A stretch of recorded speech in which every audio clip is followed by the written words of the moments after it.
Good evening, everybody, and welcome to Story Time with Pastor Tiffany. I'm so excited to be able to share a story with you each week.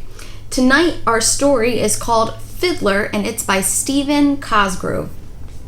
Let's get started. Once upon a time, and farther than far, at the very edge of the horizon, was a path bordered with lacy fern. If you walked down that path, following the dancing squirrels and singing birds, you would find a land called Barely There. Barely There, a land filled with magic, a land where the wind whispers through the giant pines, then suddenly whips a crinkled orange leaf high into the sky to float in lazy circles back to the forest floor. And the land of Barely There. Down the fern-bordered path was a quiet, shadowy glade. In the glade beside the path were short, squatty cabins made of pitch, pine, and poplar. In the cabins with shutters drawn lived the bears of Barely There. It didn't look as if bears lived there. It didn't look as if any bears were even home. But if you looked very carefully, you could see wisps of smoke sneakily slip from chimneys of riverstone rock. Look again. Here and there, behind the shutters barred and doors locked tight, lived and hid the bears of Barely There. For you see, the bears didn't trust anybody, not even themselves. All the cabins would have stayed quietly boarded up and secreted away. All the bears would have stayed hidden from each other, but for the day there came music to the land of Barely There in the shape of a whistling bear. This bear didn't sneak from pine to pine like the other bears. This bear danced down the middle of the path of lacy ferns as he whistled a tune. Beneath his arm, he carried a mysterious, odd-shaped package that seemed like nothing more than wrapped bumps and lumps. He nearly walked by the little cabins in the woods, but then he stopped. He looked at the cabins, smiled a great big smile, and stepped off the path. He walked right up to the first cabin and knocked musically on the door. Not once, not twice, but thrice. Rap, rap, rap. There came from the cabin the flopping noise of furry slippers on worn wooden floors. With a creak, the door opened a crack, and two large eyes peeked out at this whistling bear. The eyes looked and then looked again as the door opened a bit wider. What do you want?" asked a fuzzy voice. The whistling bear didn't talk like you and me. He sang whatever he said. "My name is Fiddler, and you see I have come from the land of frippery. I have walked here with a rhythm and a beat. May I come in and rest my feet?" Then, with a smile and a short bow, he walked right into the cabin without as much as an excuse me or by your leave. Fiddler plopped himself down on a big old chair right next to the table of plain pine planks. He placed his oddly wrapped package on the table before him and drummed his fingers in time. My name is Azalea Bear," she said as her paw went nervously from her mouth to her cheek to her apron. "I don't rightly remember what the E stands for." Fiddler laughed and sang, "I like your name, but I don't care. Have you some food you'd like to share?" Azalea looked at him suspiciously and said, "Mr. Fiddler Bear, I am known far and wide for my barley bran biscuits, but I am not giving them away for free." Fiddler smiled a secret smile and then sang this simple song. "Your biscuits are great, this is what I've been told, and for them I'll trade more value than gold." "More value than gold? She said. "Well, you'll have your biscuits, Mr. Fiddler Bear."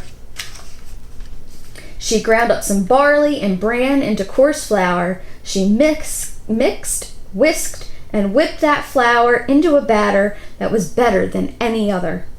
As the biscuits bubbled and baked, she danced about the floor of her cabin. Her skirt flittered on the floor while Fiddler hummed an old bear tune. When the biscuits were baked, Fiddler ate them all, even the crumbs.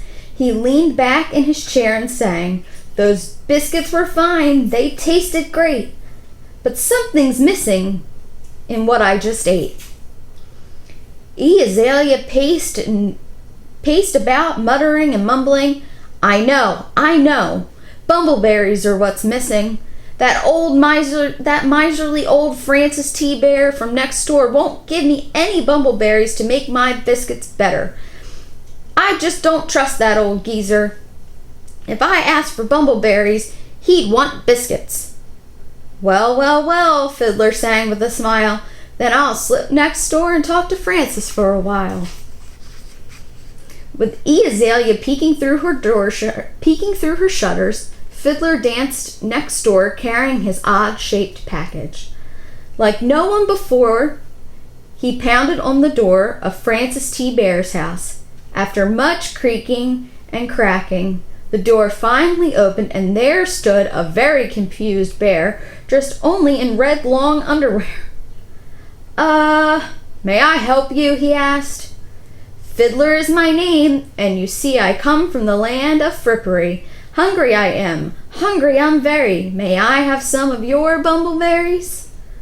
Old Francis T. was a bit flustered, but answered, "Yes, but I just don't give them away." Fiddler smiled a secret smile and then sang this simple song. "Your berries are great, this I have been told. For them I'll trade more value than gold." "More value than gold, He said, "Well, you'll have your berries, Mr. Fiddler Bear." And with that, the two of them went inside and closed the door. Fiddler put his package on the table and sat down in the rocking chair made of oiled hickory and oak. He rocked back and forth with a rhythm and a beat. Francis T. was as nervous as he could be, for no one had ever been to his cabin before. He blustered about and found a burr bowl of polished pine. He filled it to the brim with bumbleberries, all plump and purple, and plopped it down in front of Fiddler without even a spoon or a napkin. Fiddler tasted one, and then tasted two. He smiled and sang, "Those berries were fine, they tasted great, but something is missing in what I just ate." I know what's missing," said a frantic Francis T. Bear. "Honey from the butterbees. That old Emily Z. who lives right next door won't give me any. I don't trust that crotchety bear. She probably would want some of my bumbleberries in return." Well, sang Fiddler with a smile. "I'll slip next door and talk to Emily for a while." Fiddler, with his odd-shaped package under his arm, skipped down the path and up on the cabin porch of Emily Z. Bear. He knocked and he knocked. Rap-a-tap-tap, rap-a-tap-tap. There was a long pause. Finally, Emily Z. cracked open her door. May I help you, young bear?" "You surely may, ma'am," sang Fiddler with a smile. "My name is Fiddler, and you see, I come from the land of frippery. Hungry I am, and I don't have any money. May I please just have a taste of your honey?" "No money, huh?" she said with a growl. "Then why should I give you a taste of my honey?" Fiddler smiled a secret smile, then sang this simple song. "Your honey is great, this I've been told. For a taste I'll trade more value than gold." "More value than gold, you say? Well, come in, Mr. Fiddler Bear. You shall have a taste." And with that, the two of them went inside. Emily Z. rustled about and found an old wooden spoon. She slipped it into a big wooden cask that sat on a stool. Her wrists twisted and twirled as she drew up the honey, golden as the sun and thicker than taffy. Patting her hair behind her ear, she passed the spoon to Fiddler, who took a long, slurping taste. He smiled a secret smile and then just sang. That honey was fine, it tasted great, but something is missing in what I just ate. I know, mumbled Emily Z as she paced back and forth with her hands clasped behind her. Biscuits and berries would taste great with my honey, but those neighbors of mine won't give me any. I just don't trust those miserly bears. They just want my honey in return, and I'll be jiggered if I give it to them. Hummed Fiddler as he drummed his claws clickety-clack on the tabletop. Then, without saying a simple "how do you do," he grabbed his odd-shaped package and walked right out the door. While 3 sets of eyes watching him from 3 wooden cabins, Fiddler picked up branches and sticks from the forest floor and he stacked the wood neatly to the side of the path of lacy fern. Then, with a click of flint, he lit the fire and it began to glow. For the first time in a long time, that forest glade warmed as smoke curled gently about the boughs and branches of the trees. When the fire was crackling and snapping nicely, he sat with a thump on an overturned stump and began to unwrap his odd-shaped package that he carried wherever he went. Fold by fold, Fiddler unwrapped the package until the golden light of the roaring fire revealed a finely polished fiddle of bone wood with strings like slivered strands of a spider web drenched in morning dew. Carefully, he took from the package a long, narrow bow, and he placed the fiddle under his chin and began passing the bow softly across the strings. The music seeped like fog throughout the forest in this land called Barely There. The melodies, soft and sweet, quieted even the noisy birds as they perched in the trees. Music, mysterious, melodious music, soothed and warmed the glade of lacy fern and pine. One by one, the doors of the cabin opened wider and wider until each of the bears, from E. Azalea to Emily Z, stood unabashedly listening to the haunting music played by Fiddler. The music was so beautiful that it seemed to be on loan, never meant to be owned. The bears came haltingly out of their seclusion, each carrying a bit of those secret foods that they had hoarded for years.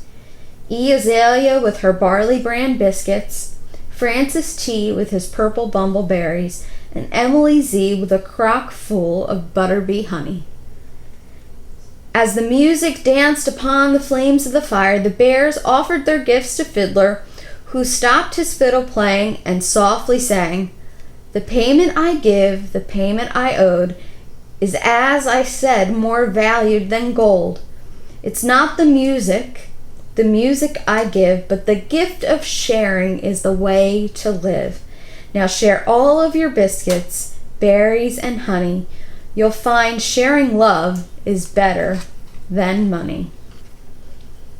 With that, he tuned up his fiddle, rosined up his bow, and with a tap of his foot, he let it all go. Well, friends, that is our story for tonight. I hope you'll join me next week when we read another story from the land of Barely There. Bye.